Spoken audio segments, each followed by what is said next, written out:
Well, hello, party people of YouTube. It is Brad and Claire. Wonder Twin Powers activate.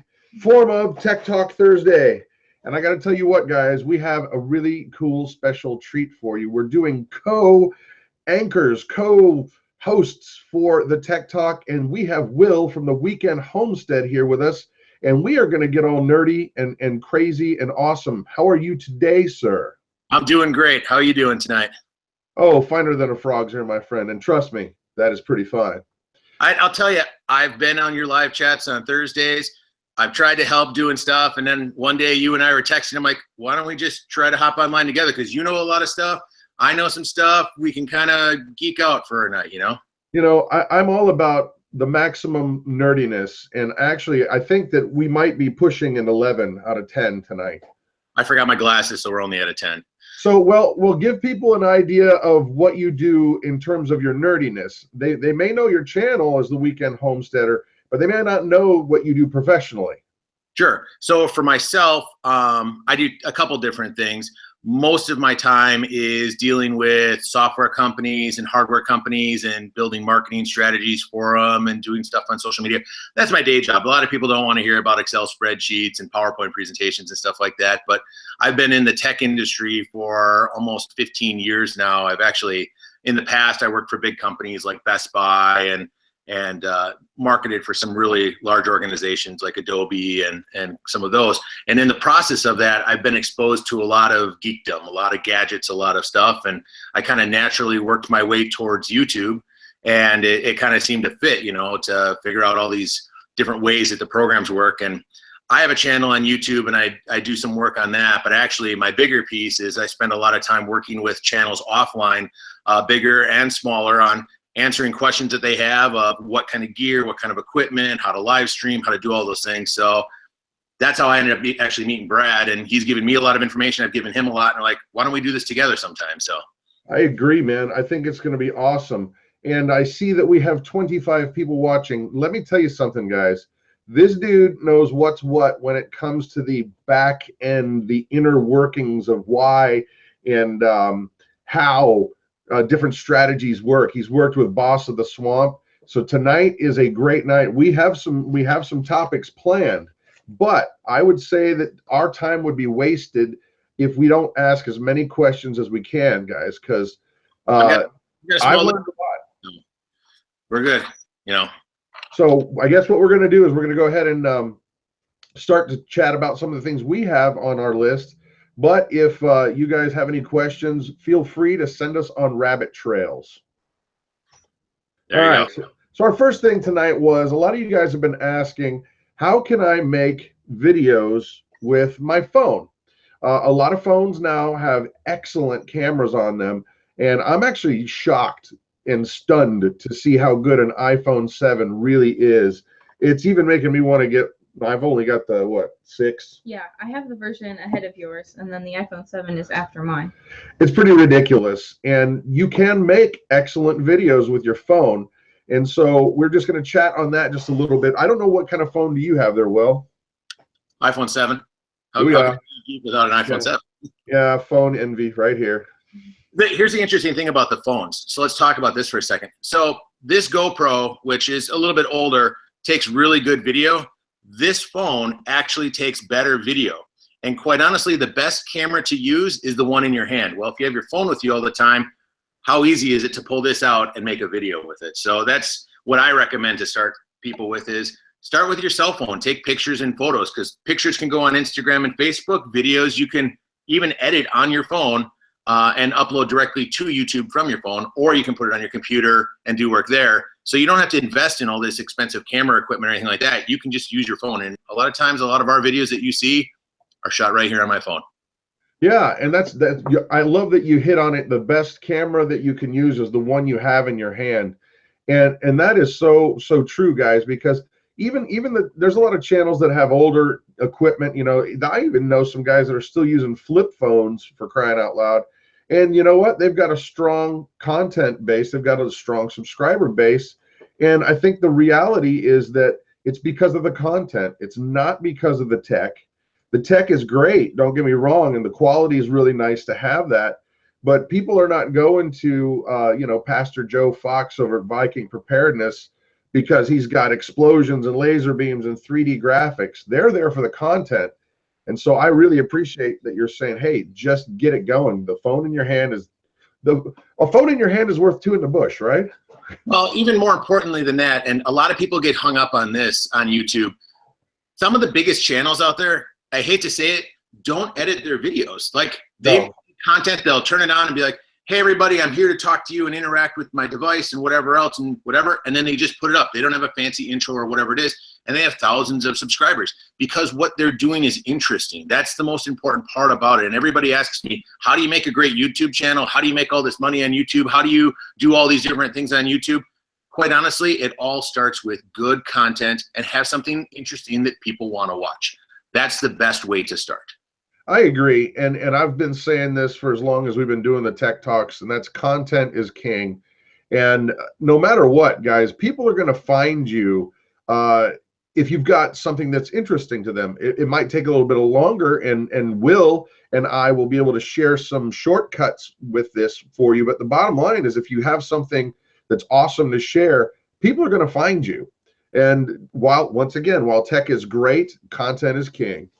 Absolutely. You can have the best video quality and editing in the world, and if you're showing what everybody else is, or you don't have a uniqueness to it or anything like that, people aren't going to watch. Think of yourself and what you watch and what you like. You watch interesting things. You know, some of the most viral videos out there were shot with the poorest devices in bad lighting, had really bad audio, but it's got, you know, 13 million views or 5 million views or even 100,000 views because it's interesting of what they have. And that's the thing to start with is everybody always goes to what gadget, what device, what hookup, what microphone, all those things. That stuff is important, but the bigger piece is content is king.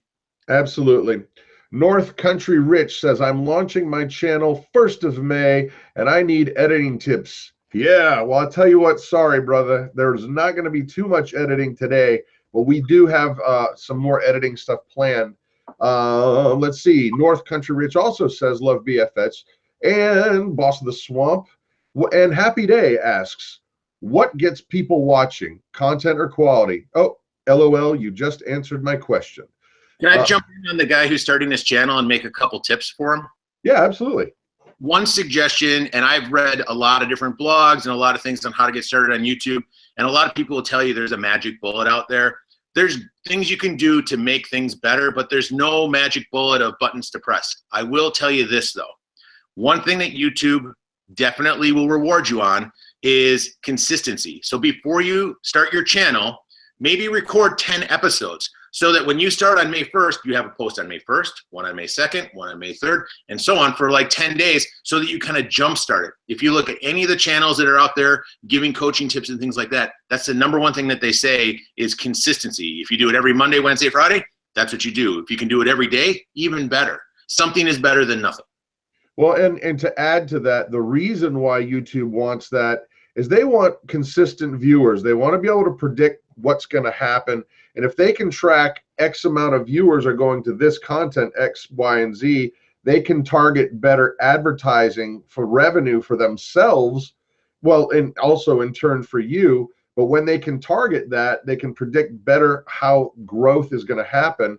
And that you know, predictability is something businesses like that really, really like. So questions, here we go. Let's see, content is king. I agree. Homesteading the Pioneer Way. Hello, Homesteading the Pioneer Way. We are talking tech tonight. Okay, question from Kirkland's Farm. What length is the best? 10 minutes, 30 minutes, etc. I have ideas on that, but let's hear yours, Will. So I've seen channels be very successful with 2-minute to 5-minute videos every day. I've seen channels successful with 7-minute to 10-minute videos every day. I've seen people have 1-hour videos and things like that. I think when you're doing live streaming like we're doing tonight, if you look at most of the channels that are doing live streaming stuff, it's a 1-hour live stream. You know, somewhere between 30 minutes and 1 hour, but almost everybody who live streams is about an hour long because it takes a while to get going and everybody to get into the channel and start kind of covering things. And then from there, it kind of cascades on itself. Videos themselves, though, I recommend for people to do between 7 and 10 minutes. YouTube is something that people watch in bite sizes. If they wanted to watch a full-size show, they would hop onto the TV and watch a 30-minute program or a 1-hour program. This is content that somebody's waiting in a waiting room and they want to watch a small snippet of stuff, or they just got home and they're making dinner and they want to throw something on in the background. All those different types of things are ways people consume YouTube. So if you have a 30-minute video and I look at the number of videos, let's say I have 7 people I'm subscribed to, there's a 10-minute, there's a 5-minute, there's a 2-hour and or whatever, and I think, well, I got 5 minutes, I'll watch the 5-minute one. They may pass over your video just because they don't have enough time to dedicate to your content. So I think shorter, more frequent content is better than less frequent, longer content. Well, let's press that out a little bit too, from a different angle, in that YouTube is all about 2 things: views and watch time. Those are their benchmarks. And so, you know, if you have a 30-minute video that people are only skipping around and watching, you know, 2 minutes of, it don't do you any good to have a 30-minute video. If you have a 10-minute video and they're watching 9 minutes of it, you're winning. And so you got to keep in mind views and watch time, because you can have the longest video ever or short, but if people aren't sticking through it, it's doing you no good at all. Well, and actually even further than that is there's also things that are penalties in the business. So let's say somebody gets into your video, you don't start getting credit for that video until you hit about the 30-second mark in the video, first off. The second thing is if somebody's watching your video and they only get 5 minutes into it and then they bail and it's a 1-hour video, you'll get penalized for that, because YouTube will look at it as no one's going to stick around to watch this 1-hour content if they can't make it past the 5-minute mark and everybody bails out. So sometimes I'll tell people, if you have an hour of content, why not split it up into 5 mini episodes and post it over 5 days, because that'll help your channel more than posting one 1-hour video, just because now you have people coming back. YouTube wants people to come back to their platform as often as possible and in view as much as possible, because that's how they make money.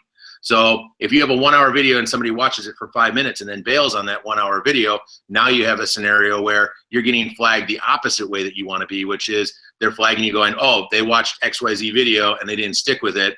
Don't advertise, don't promote, don't suggest that video to anybody, because they're just going to watch it and bail. And you know what? You just made me think of a, holy smokes, pickled ham. Thank you guys. Appreciate that, brother love. All right. Well, you've made me get all verklempt now. I don't know what to say. Oh, I know what I was going to say is, let's talk about how YouTube rates and ranks videos. How do you get higher up in the pecking order so that your video gets viewed? I mean, I can tell people about tags, and I can tell people about how your content in the descriptions has to match your tags, and your hashtags have to match what's in the content. You can't deceive YouTube. They're going to figure you out. So why don't we press on that for a little bit? So a couple things to talk about on that point. The first thing is there's 2 battles that you need to win. One, you need to get somebody to click on your content. Number 2 is you need to get somebody to stay on your content. Amen. Stay in the battle. What you need to have happen is think of the sea of icons that are in front of you that people are looking at. If your icon is blurry, or your cover is blurry, or it doesn't have bold words on it, or it doesn't have bright colors, things like that, people are attracted to bright, shiny objects. I hate to say it, but it just is. Look, when you go down the grocery store, do people pick up the bright red box of cereal, or do they pick up the black and white box of cereal on the bottom shelf? It's whatever's in their face that's colorful and bright that attracts people. The biggest piece is, think of your cover of your video and your description of your video, you know, what it is. Put something in there that intrigues people. Example, this last week, I'll talk about this hole in the ground just for a second, but we have a hole in the ground at the homestead. I took some pictures of it, posted it online, and I posted in one of my videos, hey, what is this hole? Well, when you're looking at it and you go, well, geez, I wonder what's in there. Curiosity is one of the big mechanisms that allow channels to do really well. So somebody looks at the title and there's a hole in the ground and it says, what is this hole? Naturally, somebody's going to go, well, I want to know what that is. And they click on it. So there you've just won the first battle, which is you had a good title and a good cover to attract somebody to your video. Then the next step is to have good content. Have it be about whatever it is. You know, don't put Kim Kardashian in the title and then it's you riding your tractor out in the field, because people are clickbait. There's a fine line you can dance on that, and we can talk about that later. But ultimately, then once they get in, if you have good content, they'll watch your videos. Well, the more people watching your videos quicker in a 24-hour time period raises your ranks. The more people that come from outside of YouTube into YouTube to watch your videos from outside sources, the more times your video is going to be viewed. When you pop up on the suggested list and somebody picks your icon out of the 5 icons that are on the right-hand side of the thing, the more times they do that, the more times YouTube is going to suggest you. So those are all mechanisms that can help build your channel. If you look at the good content that's up at the top, it's good content. So those would be some of the commentaries I'd have on that. I agree with that. Now, the way that YouTube has just recently changed some of their algorithms, people have been freaking out. And I frankly don't understand why, because it's really the people that are doing the clickbait that's kind of getting stung by this. And my channel personally has not done worse. We've actually done better. And we've not changed a single thing. Yeah, I have to say, I mean, there's definitely something to talk about there for a second. And I don't want to derail our conversation on our agenda, but in the last week and a half or 2 weeks, I've gotten more emails from people going, I can't monetize my channel. I can't do this. I can't do that. They're cutting off people under 10,000 and all those things. We have to be realistic about this. The first 10,000 views on your channel is going to produce about $22 in revenue. So they're not cutting you out of thousands of dollars of revenue or hundreds of dollars of revenue. They're cutting you out of $22. And the reason why they're doing that is because a lot of people are abusing the system. Yep. By producing videos that have violence in it, have questionable material, clickbait, advertising, because they knew that if they produced a video, put it out there, and it popped, that then they could produce another one, and then it would pop, and so on and so forth. Well, in the process of doing that, you have advertisers like General Mills, who wants to advertise Cheerios, next to a video of something very questionable happening, and Cheerios is like, I don't want my brand next to that. Figure out a way to take that out of the equation. Well, if you demonetize the videos under 10,000, now the guy who just cranked out a couple videos, threw them out there to try to make a quick pop of money and then be out of YouTube, it cuts those people out of the equation. Here's the other thing it does, is it lowers the noise on the lower end of YouTube in the sense that now all of the videos on the low end are not getting monetized, which means that once you hit the 10,000 pieces or 10,000 views, now there's more monetization dollars that are being focused to the channels that are actually trying to grow their YouTube channels. That's the important part about it is I've seen personally my revenue number on YouTube grow by about 6%. That's not a lot, but if you figure that out over the life of a YouTuber or look at some of the mega channels, Rango Star, Joey's Survival, Casey Neistat, any of those big YouTube guys, a 6% growth in their business is gigantic. I'm with you, man. And like I said, from my perspective, things have been great. And I think it's just because we have not gone down that road of questionable content and all that kind of stuff. Let's jump on back to a little bit of the making videos with our iPhones, because there's a new feature that I absolutely love on the iPhone 7, and it makes me absolutely lust for a new phone. And that's the ability to go live just straight through YouTube on your iPhone. Yep. Actually, on any Android device and any iPhone device, so iPhone 5S, 6, 6 Plus, 7, and 7 Plus, and then most of the Android users that are using a newer version of it actually have the ability to do live streaming right from your device. And the cool thing is you have a front-facing camera and a rear-facing camera that you can actually switch while you're in live, so you can be like, hey, this is what I'm doing, look at me, now press the button on your phone and look at what I'm looking at. So it's a very cool feature. Yep. Well, and we're going to show you how to do it right now, guys. Will's got one, and Claire, from Living Like Claire, she's got one too. And so we're going to show you guys how to do it. So Will, why don't you whip that on up? And here, Claire, show them what you're doing. Okay, so. Well, Will, go ahead. You go first, and then she'll go live too. All right, so what I did was I switched to another camera here. We've got a second camera. Can you guys see that okay? It's a little fuzzy, but we can make everything out. So I have the YouTube app here. I just click on the YouTube app, and then up in the top corner, right up here, see this little icon that's a little camera? If you click on that, it's going to bring up two boxes, and one of the boxes is record, which is you can record a video. The other box is go live. If you press go live, it's going to bring up a thing where you can create a title, so we'll call it test, just to say that's what it is. And then you can choose if you want it public or private. there's a button up on the top here. There's a little cog right up here that allows you to type in, you know, what you want the title to be, and everything else. Then I just press the next button. 3, 2, 1. There's our thumbnail. Give it a second here, and the button on the bottom is going to upload. And hopefully I won't crash the system because I'm streaming live, and then I'm going to stream live right over the top of it. But you just press the go live button, and boom, you are live on YouTube. Ready? Do it, man. Do it. So everybody who's subscribing to me on my channel is now getting an email that says we're going live. And Claire's too. She's live.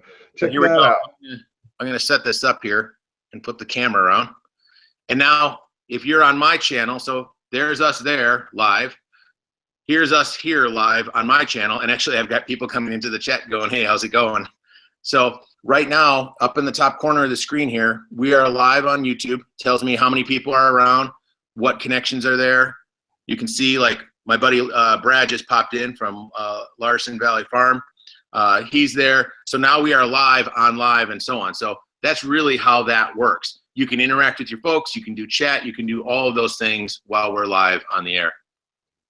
So what's crazy is Claire is filming you being live. Hey guys. So I don't know how many live things we've got going on. We've got video chat inception here. We've got live on live that's live. Live, you know. So, but I got to tell you guys, how easy is that? You know, I mean, you can't get any much more easy than that. Walk around your place. And you know what? I do have a question about the bandwidth. I know that when you can get to a Wi-Fi connection, it'll do the high def. Does it do the high def when it's not? Because I don't know the answer to that. Can I answer that question in 1 second here? I just want to show you guys a screen before it disappears because it only stays up for a couple seconds. When you do a live stream, at the end of it, it'll tell you how many people have watched it, how many people have been on, if you got any new subscribers out of it, what the duration is, and how long they've been on. That goes back to that thing that Brad was talking about just a minute ago about watch time. Live streams are important because YouTube is ranking live higher than videos right now because people tend to watch live streams longer and tend to cover more content and have more interesting things and do it. So people do more live streams, which end up producing more videos on YouTube, which then produces more people coming to the site, which then cascades on itself.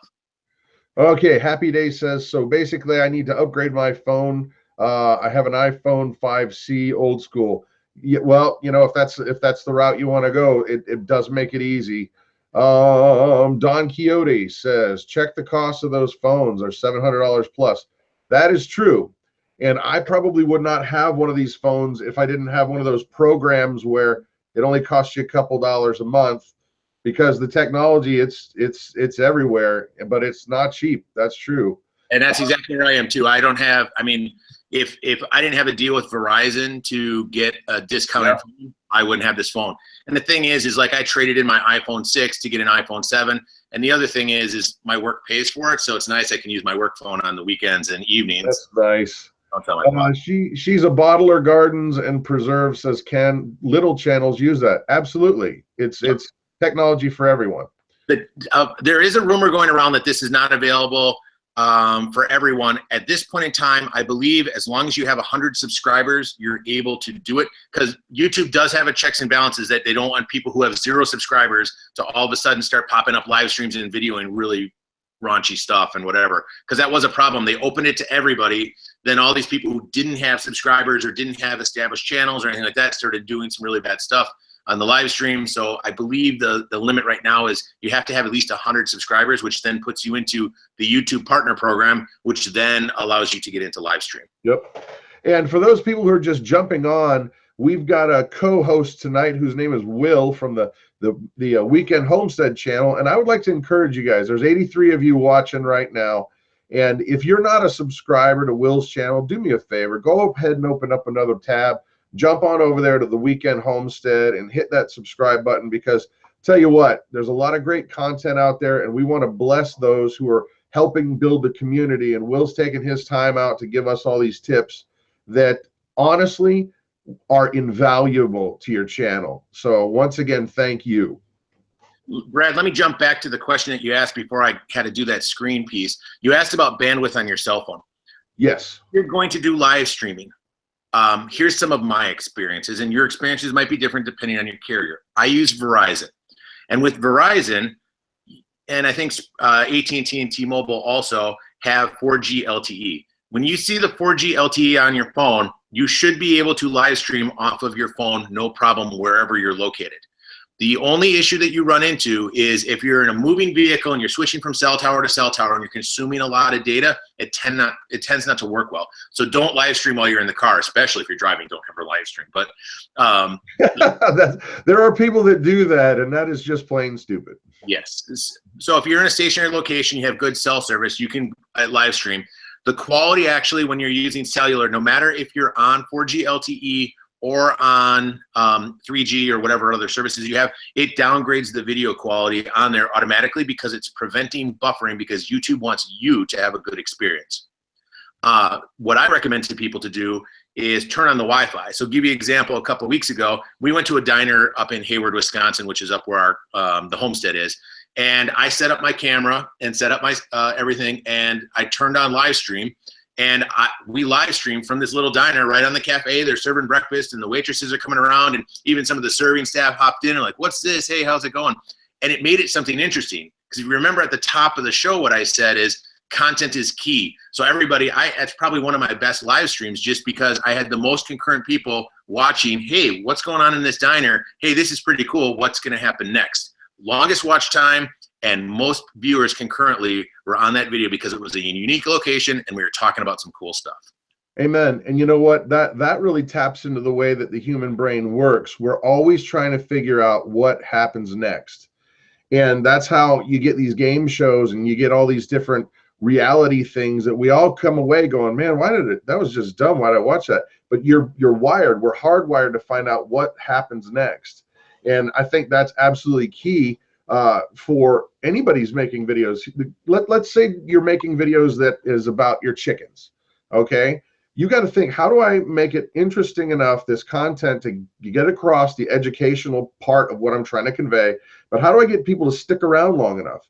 And the way that you got to do that is you got to make it interesting, you got to make it visually stimulating, you've got to give them the information. And I also would add that, you know, you have to think, how do I keep them guessing? What's going to happen next? Let me throw this idea out there. So, and this might date me a little bit, but you guys all remember the show Who Wants to Be a Millionaire? Yeah. The show. So you remember what their stick was and how they did their show? So the guy would win the $100, and then he'd win the $200, and the $400, and then the $800, and then we have to go to a commercial break. And what would you do? You would sit there and watch that commercial because you wanted to see if he made it to the 1,000. And then when he got to the commercial was right in where the other piece was. Think about that in the back of your mind. Because what you're doing is in the practice of watching that show and what they did on how they edited that show together and when they put the commercials in is exactly what YouTube wants you to do. Have interesting content because the longer they watch and they follow through those commercials and things like that, you'll see more, the longer you watch and follow through things, the more commercials, advertising, sidebar things that people see, which produces more revenue for YouTube. So if somebody makes it all the way through your 10-minute video, that's like watching Who Wants to Be a Millionaire from the beginning to the end, and you just got hit with all the ads along the way, and you didn't even realize that you were getting bombarded with ads. And I would even concur that you wouldn't care because you were invested. You wanted to know what was going to happen. You had to know what the end result was going to be. And there's a channel, I haven't seen him on here tonight, so this is free advertising for you, Bizarrizza Jizza. Bizarrizza Jizza channel, he has a prepping thing going on, and he does these stories. He'll tell you a chunk of a story, and he's got so many people hooked that they will come back time and time and time again, and he's reading this story, and it's exactly where you're saying is working. And so the bottom line, guys, is just make your videos something that is interesting from beginning to end. And I was in the music industry for a long time. And one thing, one staple that we will always say, and it's true as rain, is always leave them wanting more. Always leave them wanting more. We never ever, if we had a choice of playing an 1.5-hour show, that we would just be exhausted at the end and we would have played everything we had, or playing an 1 and 15 hour and 10-minute show when we kind of left some things out. the people would come back time and time and time again because they wanted to see all of the stuff, not just some of the, or not the completed view, the completed picture. Yeah, no, and I mean, my next tip is probably one of the most important ones out of anything. Actually, Brad, I gotta go. I'll talk to you later. That's a tip. There it is. I'm just kidding. I'm just kidding. But you know, That's the tip. That, like at the end of my live show that I did on Monday, at the end of every show, I go, hey guys, here's the thing we're going to talk about next week. Here's this hatchet that I have, and you know, whatever it is. I'm not going to tell you the story now. Tune in next week. We're going to do it. And guess what? Every time we do a live show, I have more and more viewers on that show because people want to see what's going to happen next. What are we going to talk about?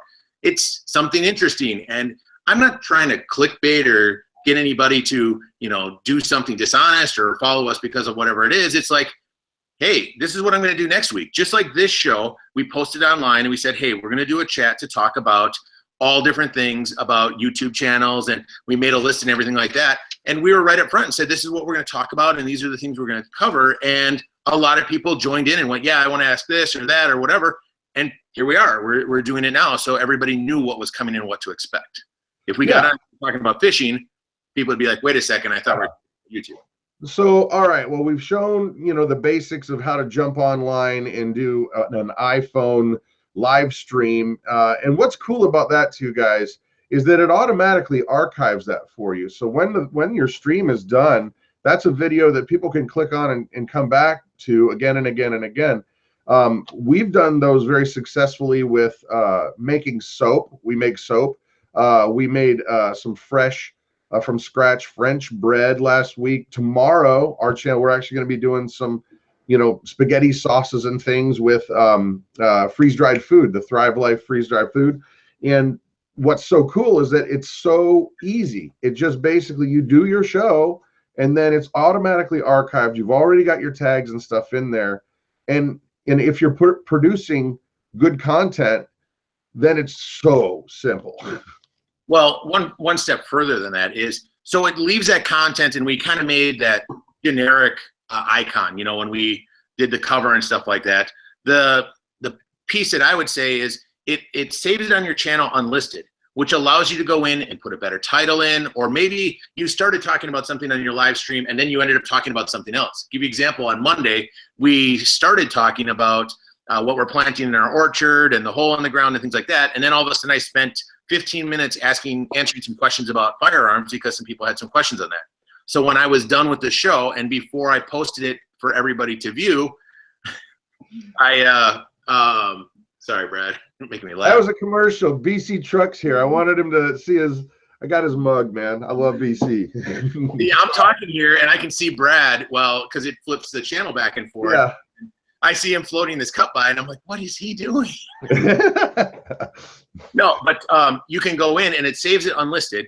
Change your cover to something colorful and bright and have some text in there. Change your tag and your title to what you're talking about, and then hit publish, and you're good to go. That would be the easiest way to handle live streams. If you look at some of the live streams I've done, it's got big text on it of what the 3 topics were we talked about, colors, graphics, things like that. I have a couple live streams that are in the thousands of views after the fact of people going back and watching them just because they were interesting topics. So I may have had a couple hundred people watch it live, and then I had a couple thousand people come back later to edit a video I don't have to edit. You know, it's ready to go. Dude, that's awesome. And I think I want to switch gears for just a second. I keep scanning for you know, questions, guys. If I don't catch it, put it up again. But please do put it in caps just because it's easier for my eye to catch it. But we're going to go ahead and jump on because you, being in the tech industry, understand the value of data. And I was always told that if data does not live in at least 3 separate places, it doesn't exist at all. I wanted to have you talk about the importance of good data practices. Sure. I'm going to tell a small story, and I think I told you this story before when we were offline, but I had shot some really great stuff. We were at my son's 2nd birthday party. We took a bunch of photos and everything like that, but I also had some video on my GoPro. I had it out, we did some recording, and there was some great, cute stuff that happened in there, and my wife wanted to keep it and wanted me to edit it together. Well, I took the memory card out, and I was like, I'll get to it later. I'll stick it in my laptop later. I'll save it to my hard drive, whatever it was. A couple days goes by, and I don't know what happened to it. I'll tell you, to this day, I still do not know where that little 16 gig card disappeared to, but all that data was lost. It's not always that you lose your data because your hard drive crashes. Sometimes you physically lose your data, so that is somewhere out there, and unfortunately, I'll never see it. At that point in time, I learned the hard lesson that once you get something captured and you put all that time and effort into getting it done, take the time to save it right away to a device, and then, if you can, watch for some sales at some of the big box stores, or go to Amazon. I know, Brad, you got a link on Amazon.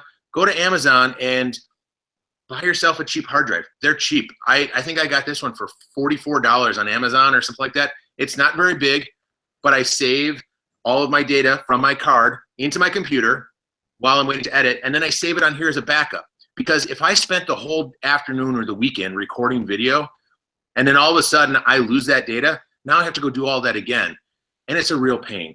So to take the 5 minutes to have something where I can store hours and hours and hours. I think I figured out I've got 150 episodes of our show on here, plus I got another 47 that I haven't edited down, and the drive is maybe a quarter full. So that's one of the things that you can look at is buy yourself a cheap external hard drive. When you do your photo stuff, get in a rhythm. I shot all my video, I came home, I stuck my card in the computer, I saved it on my computer because I'm going to edit it, and then put it on your hard drive right away. Simple and easy.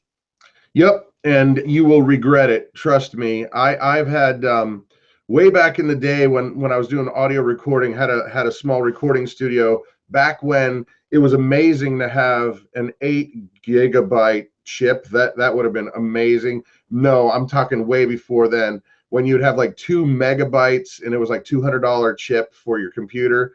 I have one. I kept one. I have it as like a keychain because I'm just like, it's still got the price tag on it. But the thing is that it was back when hard drive recording was just beginning, and it was amazing if you could record 8 whole tracks on one hard drive.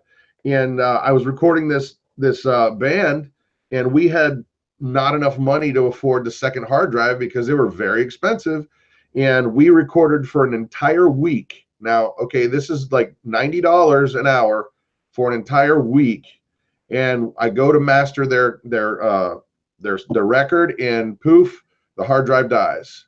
That is a painful place to be, because not only is all that money gone, all those performances are gone forever. So do yourself a favor and don't be the guy going, crud, it's gone. Yep. I mean, and I'm not here to push gear on anybody.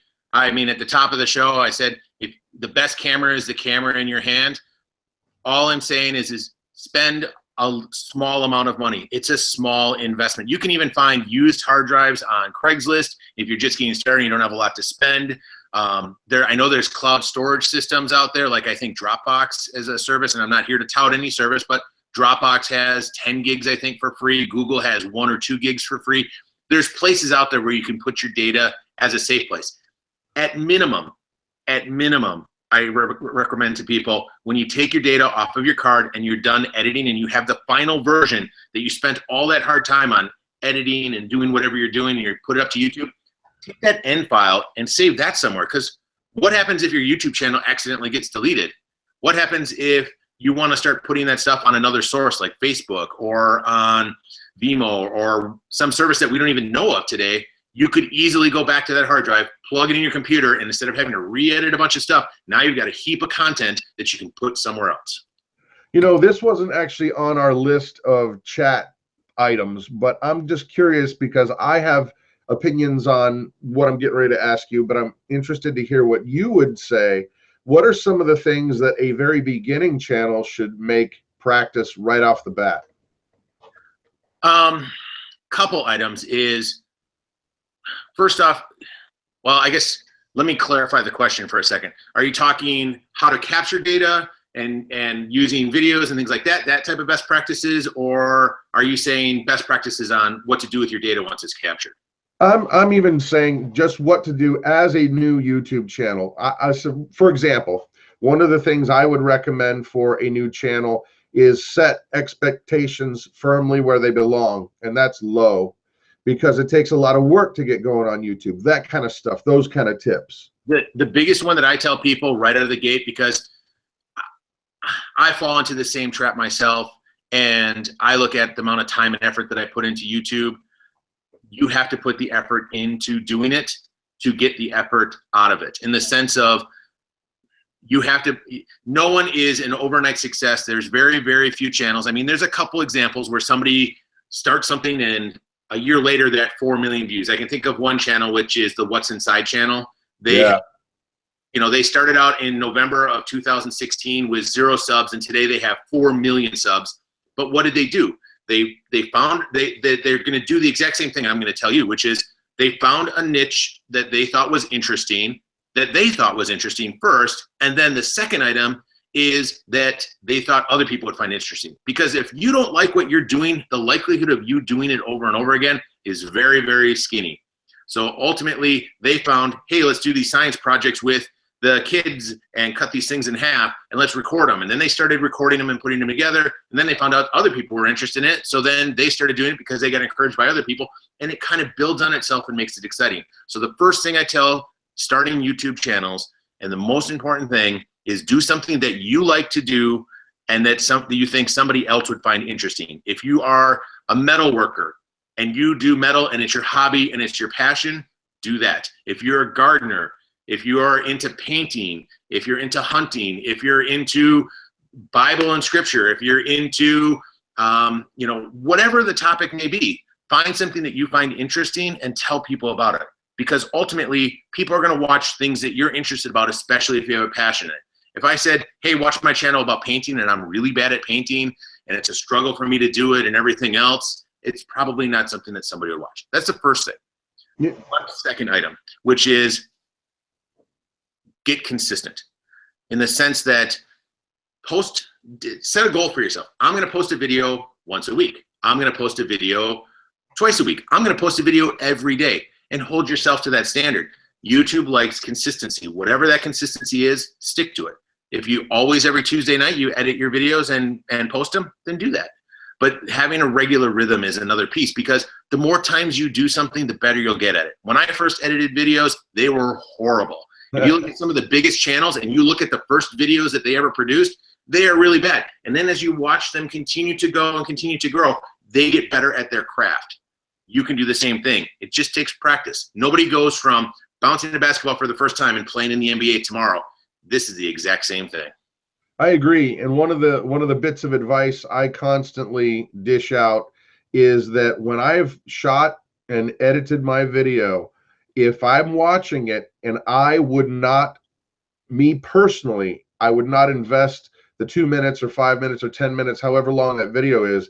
If I personally would not invest my time and think I got something good out of it, I trash it. I start over, or I come at it differently, because if I'm not going to like it, sure as heck, a lot of people else are not going to like it if I can't even convince myself and it was my topic. Right.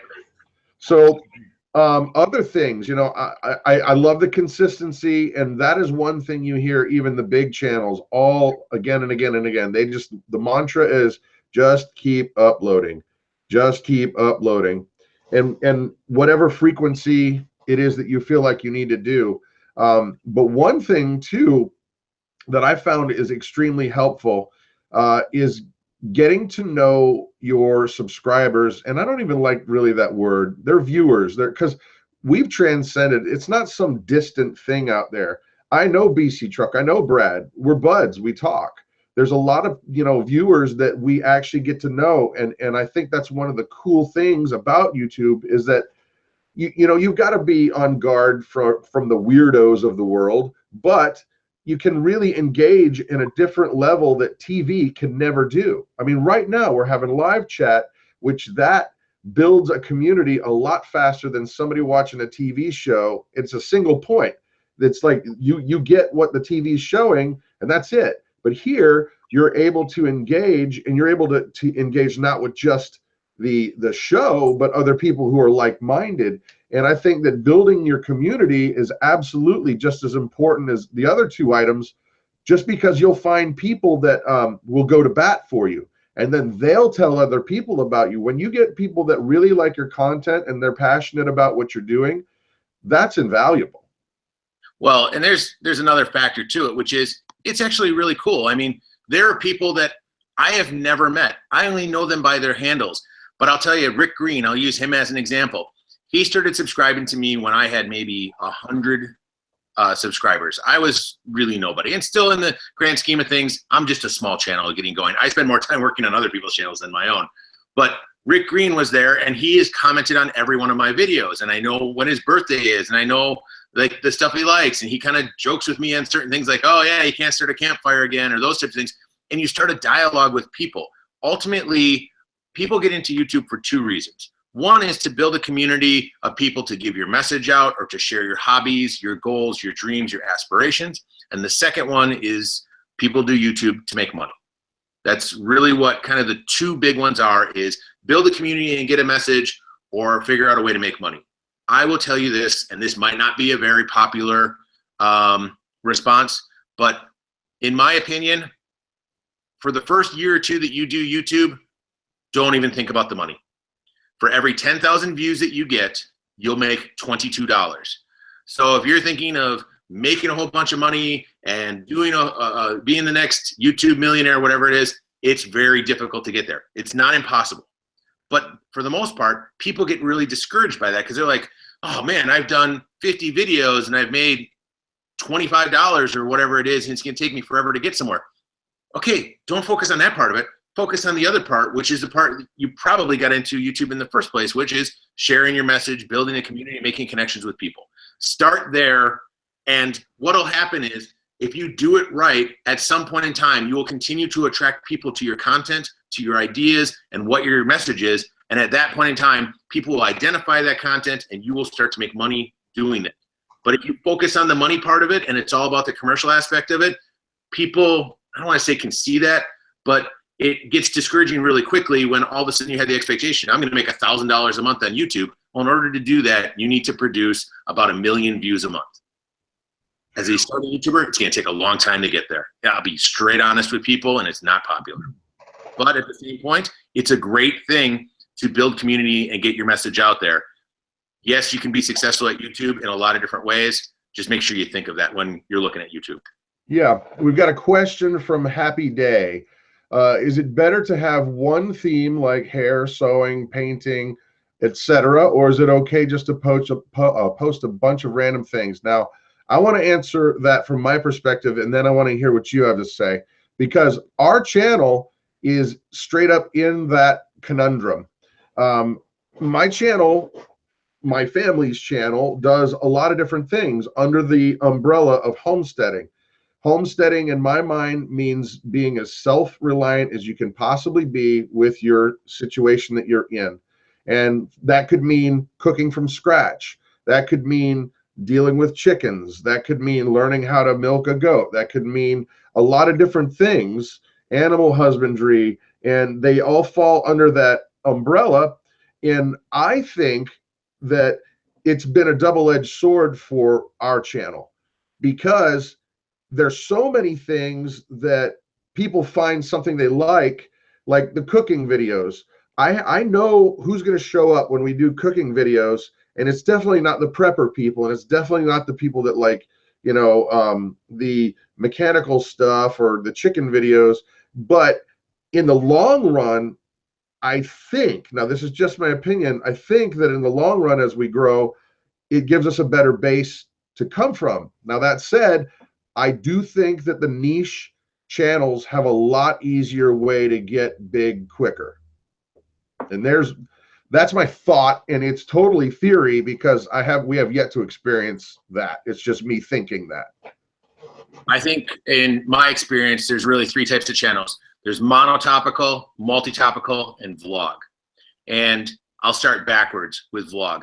If you have an interesting life, you have interesting things going on in your life, and you want people to experience what's happening in your life, the vlog format is good.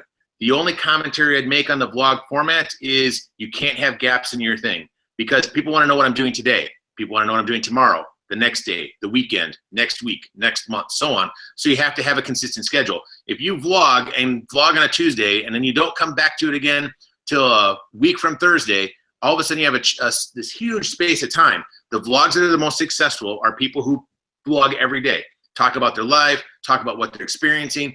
And the biggest part about vlogs is they share their feelings. They let themselves be known to their audiences and let them experience the emotions that they're feeling at the time, where they have the high points in their life and the low points in their life. If you look at some of the most popular vlogs on YouTube today, they're all surrounding around the idea of people's lives and what's happening. Sometimes it's great stuff, sometimes it's tragic stuff. It's just, that's what life is, and that's why people watch it.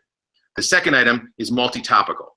So those channels, in my opinion, struggle a little bit because they're trying to be everything to everybody. Now, if you said, I'm a beauty channel and I'm only gonna do things about fashion and makeup, well, those are technically two topics, but they're in the same genre. If you said, I'm gonna be a cooking channel, an auto repair channel, and I'm gonna talk about birds, that's kind of all over the board, and it's not really in the same things. Like, hey, I'm big into swimming, I'm big into fixing my car, and big into cooking. Well, how many other people in the world are into cooking, fixing their car, and swimming all at the same time? So that's one challenge for multi-topical channels.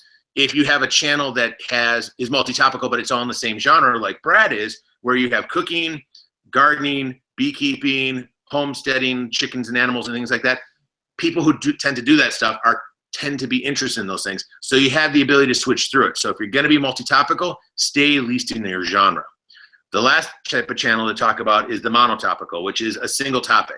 I can give you an example of a channel of that, and I just did a minute ago, like the guys who are What's Inside. Their channel is about one thing and one thing only, which is, here's this thing, I'm gonna cut it in half and show you what's inside of it. Or the hydraulic press channel. I don't know if you guys have ever heard of those guys, but they've got this hydraulic press and they're like, hey, watch this. We're gonna put an iPhone 7 in here and smash it. You know what you're getting into when you're going to watch them. You know what they're doing. They do the same thing.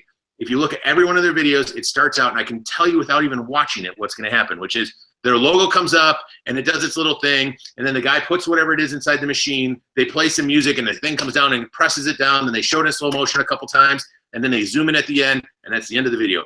I know what I'm getting into when I get it, and people watch that stuff. The one thing about monotopical channels and monotopical things like that is the videos are usually really short because their goal is to go viral with their one topic. So that's kind of the difference between all the channels, I guess. The best one to do is what's best for you. Don't try to be something that you're not, because people will see right through it. I appreciate that, and I'm kind of looking at our time, and I'm not sure we have enough time to jump into any more of these editing questions, but are there any questions that we can field from the group right now? I guess everybody's concerned about surviving disco, and everybody's concerned about surviving the 60s and snowflakes.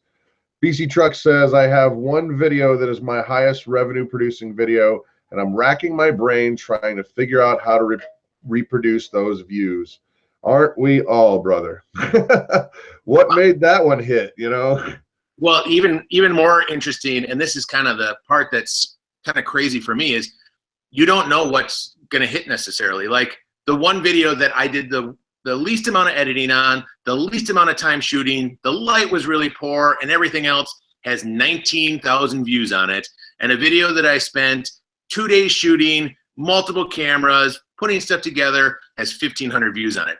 How does that work? I mean, you'd figure the video that you put the most effort into would produce it, and it's not always the case. So sometimes there's that chance in luck where you just happen to catch the asteroid coming through the sky because you were recording something else, and now all of a sudden you got 40 million views on your video because you captured that moment in time.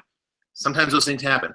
Well, yeah, and it also helps when you can find, Bigfoot on a potato chip, and then that's just viral. That just goes without saying. Or the Virgin Mary, what was it? The Virgin Mary one on the piece of toast or something like that. Remember when that was? Yeah, that's ridiculous. That's what happens, but that's not the norm. And if you go into YouTube thinking that that's going to be the norm and that that's what's going to happen to you over and over again, you're going to be disappointed. So going back to your comment, Brad, about setting your expectation, going thing, I completely agree with that. There's so many people I talk to who have channels and ideas and things like that. And like, oh man, I've produced 15 videos and I don't have any subs yet, or I'm trying to figure out what I should do. And I'm like, wow, I know people who have got 200 videos and they're trying to struggle to go through. I mean, it doesn't happen overnight. Just that's the hardest part, is so many people get really excited in the beginning. You got to understand it's the long game for YouTube. Well, yeah, and a lot of this, the funny thing, guys, is that I've been through the recording industry. I've had 4 different record deals. We've had stuff on the radio, blah, blah, blah. But what I am seeing that is so dang interesting is that YouTube people, content creators, it's almost identical to being in a band that's trying to be on the radio, who's trying to get known, who's trying to get hits. And everybody's, coming at this from similar angles, but, they're trying to figure out where they stand in all this. And the similarities are staggering to me in how bands try to get record deals and try to get on, and it's the same thing. It's all about getting in front of people and getting watch time and views, right? Watch time and views. And so one of the things that I would like to recommend too, guys, is try to find a way that you can distinguish yourself inside your genre. Because let's say that you're doing videos on homesteading. Well, how do you separate yourself from all the other homesteading channels out there? Because if somebody asks you, hey, what's your channel about? And you say, well, we do chickens and we do this and we do that. And you might just kind of go, well, okay, I in my brain, I understand what you're saying and I've logged you away and now I understand who you are. You've given me nothing interesting to separate you from all the other homesteading channels. And this is a true story. Back when my band was first starting, we quickly figured this lesson out because people would ask us, well, what's your band like? And we would pick out, well, this artist, and that artist. And they would go, oh, that's nice. But then I figured it out. It's all about marketing. It's all about separating yourself from the pack. And what I did was I created a fake word. And when people would ask me what our band was like, I said, it's techno folk. And they're like, whoa, that sounds cool. What's techno folk? Now they're interested, even though it's the same dang stuff that everybody else was doing. But now I've got them interested and there's some buy-in there. So how do you, that's one of the things I think is super important, is even inside your genre, distinguishing yourself from the pack. Most definitely. And your personality comes out in your videos too. It comes back to that same conversation we had at the top of the show, which was, be who you are and do the things you're passionate about. And if you're passionate about woodworking and that's your thing and you know everything about it, like here's how this wood goes together and this is what maple is good for and that type of stuff, and you have knowledge that you can share and you have a good personality, guess what? That's going to come through in your videos and people are going to want to watch it.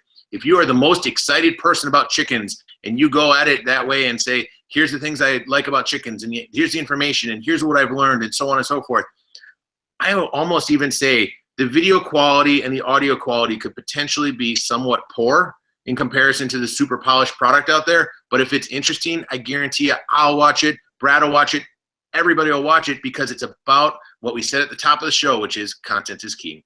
Amen. And I think that's an excellent way to round out our hour. But before we do, guys, please go over to the Weekend Homestead, click that subscribe button. And I would just like to send out another thank you to Pickled Ham Productions.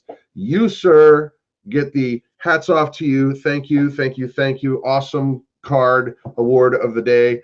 And so thank you. But guys, get over there, hit subscribe, and I'm going to let you go ahead and finish the show out there, Will. Take us home, sir.